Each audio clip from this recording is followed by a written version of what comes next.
भारत ने अपना तेजस mark 1 mark 2 बनाने का प्रोग्राम बनाया है, यहां तक कि एम का 5th जनरेशन बनाने का भी प्रोग्राम बनाया है। लेकिन इसके लिए हम अमेरिका की कंपनी जीई पर डिपेंड हैं, जिससे हमें 404 और 414 टाइप का जो इंजन है वो लेना है। लेकिन अमेरिका का जब मन करता है वो एक इंजन 2 इंजन दे देता है, जब उसका मन करता है वो उस मतलब नल कहें एक तरीके से उसे बंद कर देता है।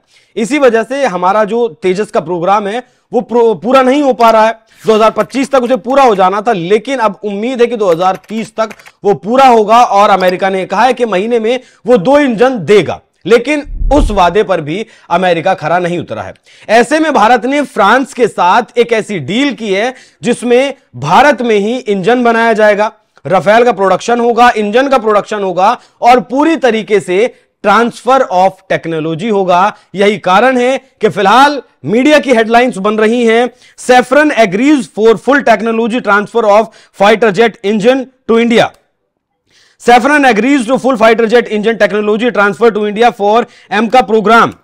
साथ में big boost for India's 5th generation fighter plane project, Safran clears full jet engine tech transfer says report. इसके साथ साथ ही जो Su-57 रशिया से हम ले रहे हैं उसका भी फुल टेक्नोलॉजी देने के लिए तैयार है। साथ में हैमर मिसाइल भी सैफरन मिलकर बनाने के लिए तैयार है, फ्रांस मिलकर भारत के साथ बनाने के लिए तैयार हैं। और हेडलाइंस बन रही हैं, India to locally produce hammer precision grounded mutation.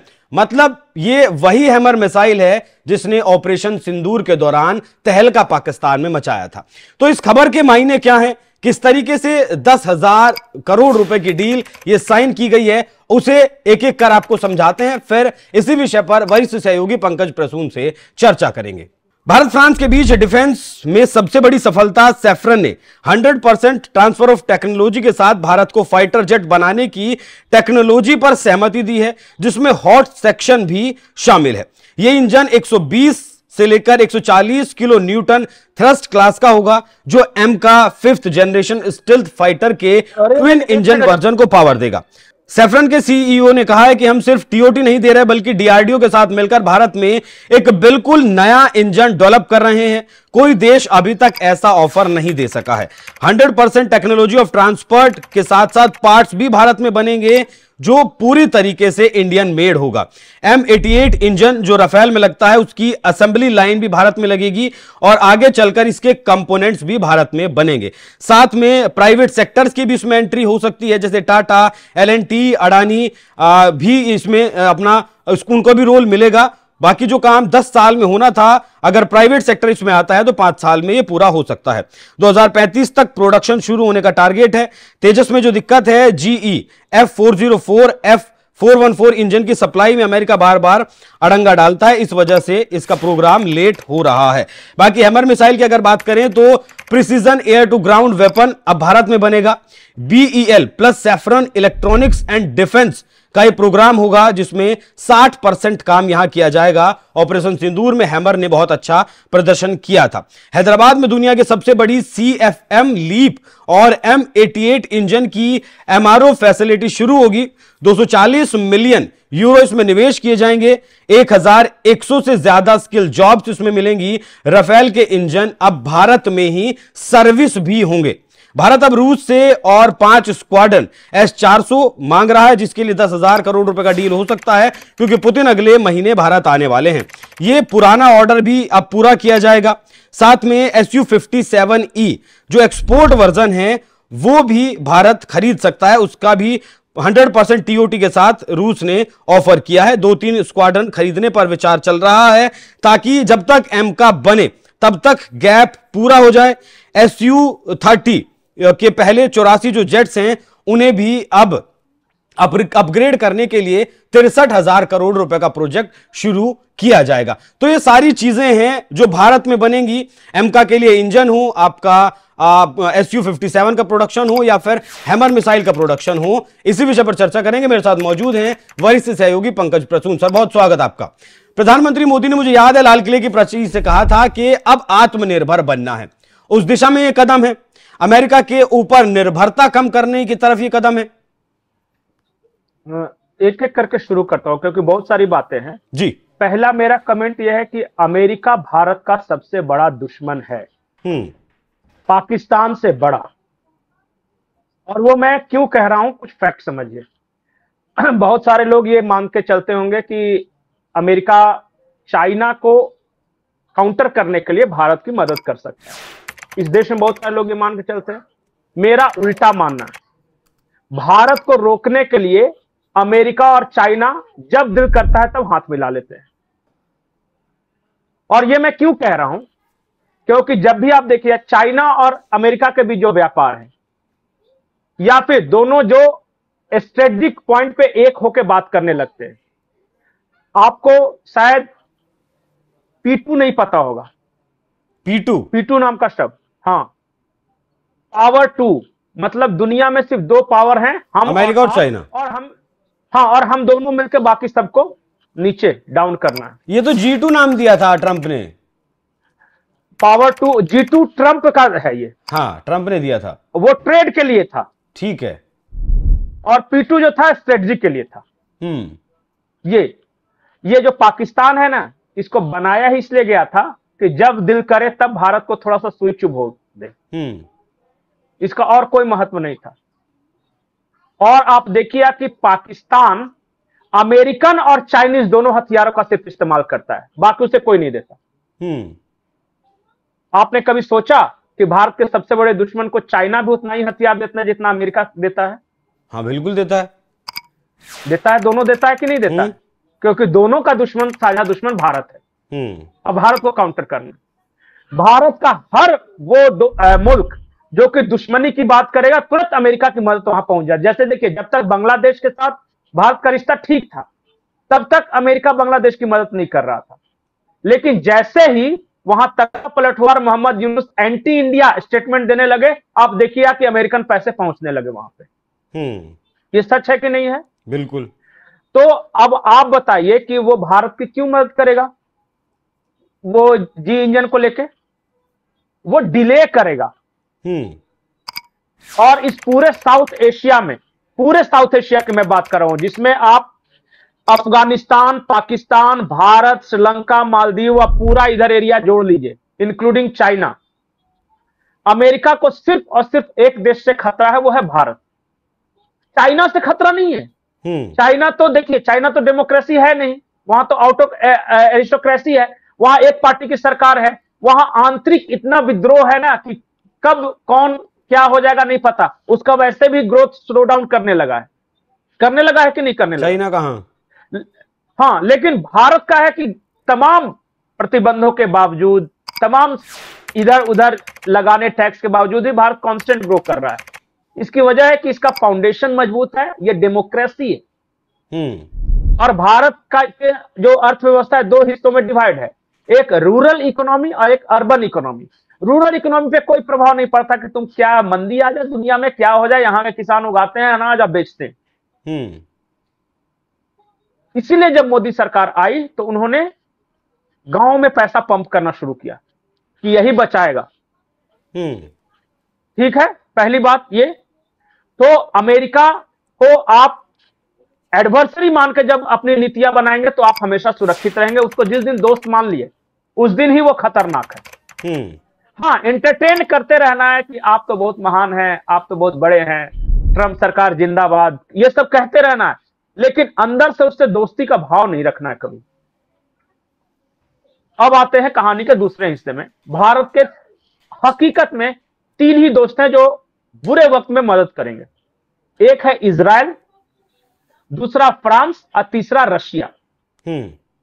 याद रखिए, जो कि मदद कर सकते हैं, बाकी दोस्त बहुत हो सकते हैं। और हमें जो खास करके डिफेंस मार्केट है, तो विस्तार देना है, अलग अलग देशों से बात करना है, लेकिन ये तीनों हमेशा हमें तैयार रहते हैं देने के लिए। इजराइल, फ्रांस और रशिया। हथियारों में इन तीनों पे भरोसा किया जा सकता है, अमेरिका पे कभी नहीं किया जा सकता। अरे एक क्षण के लिए तो आप चाइना पे भरोसा कर सकते हैं कि चलो बॉर्डर इशू है, कुछ भी है, लेकिन अमेरिका पे कभी मत कीजिएगा, क्योंकि हमेशा धोखा खाएंगे। क्योंकि वो खुद को सुपर पावर बनाने के लिए किसी को कुछ भी कर सकता है, उसका कोई दोस्त नहीं है दुनिया में, कोई दुश्मन नहीं है। और उसी ने दुनिया को बताया है कि interest is supreme, there is no friends no foes, only interest. तो ये बात जहन में घुसा लेना चाहिए हर भारतीय को। और जब जब भारत में कोई मजबूत सरकार आई है, क्रॉस पार्टी लाइन, छोड़ दीजिए पार्टी पॉलिटिक्स, आज बीजेपी की सरकार है, नरेंद्र मोदी मजबूत प्रधानमंत्री है तो इनके खिलाफ साजिश करेगा। पहले कांग्रेस की सरकार थी, इंदिरा गांधी मजबूत थी तो इंदिरा गांधी के खिलाफ साजिश करेगा। उसको पार्टी पॉलिटिक्स से मतलब नहीं है, मजबूत सरकार नहीं बननी चाहिए। ये पेंडुलम सरकार बन जाए, मिक्स पकौड़ा, उनको कोई दिक्कत नहीं। अब आप जो ये बात कर रहे थे ना S57 सीरीज वगैरह, जब से भारत बना है रशिया हमें टेक्नोलॉजी देने के लिए तैयार रहा है। हमारे पास जो भी आज हम ब्रह्मोस की बात कर रहे हैं या जो भी बेहतरीन हथियार हैं वो रशिया की मदद से हमने बनाए। न्यूक्लियर पावर प्लांट रशिया की मदद से हमने बनाए। हमें अवाक्स जैसे जो हथियार है वो इजराइल से मिले हैं। अब फ्रांस जो है वो नया पार्टनर हमारा विकसित हो रहा है, राफेल वगैरह को ये किया है। ठीक है, तो मैं इतना टेक्निकल डिटेल में नहीं जाना चाहता। भारत को ये लगातार कोशिश करती रहनी चाहिए कि हमें अमेरिका से इतर अगर कहीं बढ़िया चीज मिल सकता है तो हमें बना लेना चाहिए। और अमेरिका का वैसे भी भंगार है। अमेरिका का F-35 देखा है हमने, आप देखिए ना, जिसने एक तो F-35 का मेंटेनेंस महंगा विमान है और उसके बाद जब न तब गिर जाता है, गुलेल से मार के गिरा देते हैं यमन वाले। ये हाल है F-35 का। ये ऐसा हथियार उतने महंगे रेट पे कोई लेगा बताइए? नहीं लेगा। अमेरिका का दर्द ही यही है कि भारत हमारे कहे अनुसार क्यों नहीं चलता। हम पाकिस्तान को बोलते हैं तो तुरंत खरीद लेता है, बांग्लादेश को धमकाते हैं तुरंत खरीद लेता है। भारत क्यों नहीं खरीदता है? सऊदी खरीद लेता है, भारत क्यों नहीं खरीदता? और ये दर्द सिर्फ डिफेंस मार्केट में नहीं है, बहुत सारी चीजों में है। अमेरिका का दर्द है कि भारत की कृषि इतनी अच्छी क्यों, वो क्यों सभी देशों को एक्सपोर्ट करता है जबकि हम एक्सपोर्ट करना चाहिए हमें। तो वो भारत को बोल रहे हैं कि अपना एग्रीकल्चर सेक्टर खोलो, हमारी कंपनी आएगी, भारत वाला नहीं खोलेंगे। तो ये भारत, तो चाहे वो ट्रेड का मामला हो या डिफेंस का मामला हो या वर्ल्ड में लॉबिंग का मामला हो, अमेरिका को सबसे ज्यादा कष्ट है ब्रिक्स से। अब भारत जो है ब्रिक्स के साथ है। तो हर तरह से आप देखिएगा ना, तो भारत का एडवर्सरी सिर्फ और सिर्फ अमेरिका है। और ये जो पाकिस्तान वगैरह उसके सब प्यादे हैं, छोटा मोटा, इस सब इन लोग को बोलता है जाके थोड़ा सा आतंकी हमला कर लो, भिड़ जाओ, थोड़ा भारत डिस्टर्ब हो जाएगा, इकोनॉमी डाउन हो जाएगा, तो बोलता है यस सर, अल्लाह के नाम पे हम कूद पड़ते। यही सब चल रहा है। अभी वेस्टर्न बॉर्डर हमने बहुत सुरक्षित कर लिया है, बहुत स्ट्रिक्टनेस हो गया है, तो वो कुछ कर नहीं पा रहे हैं। और ये कह दिया कि अगली बार पाकिस्तान की तरफ से टेरर अटैक हुआ तो मारेंगे।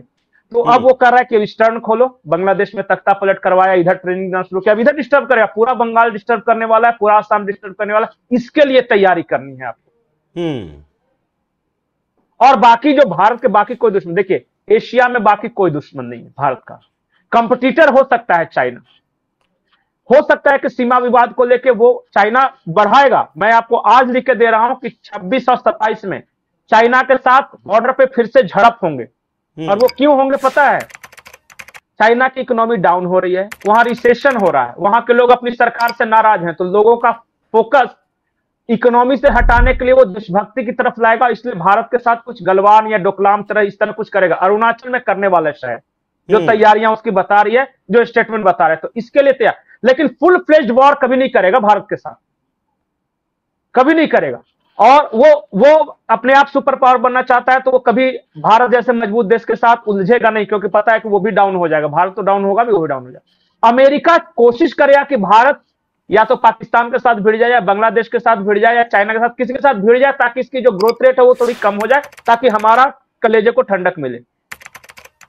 यही चल रहा है दुनिया में। बिल्कुल।